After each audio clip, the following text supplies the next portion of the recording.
An Estill County restaurant is working to rebuild after an apartment caught fire above it. And while the owner's fiance tells us no tenants were injured, there is still significant damage. WKYT's Maggie Rickerby shows us how the pair is working to restore this Estill County staple.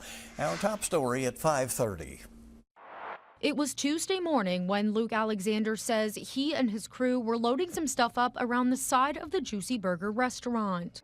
Smelled smoke and kind of, where in the world's that coming from? And it was coming out of a middle apartment up here on the top floor. It was pretty much at that point completely engulfed. The top floor was completely destroyed in the fire, but the bottom floor where the restaurant is only facing water damage. However, Alexander tells us he estimates around $100,000 lost. Leslie Wilson has owned the Juicy Burger for 3 years now. As he's worked alongside her for about a year, Alexander says she worked hard to serve Estill County. You wouldn't believe the people that walk through those doors that are hungry and don't have a dollar to their name. And I've never seen anybody leave those doors hungry, and if they did, it was fault of their own, not hers.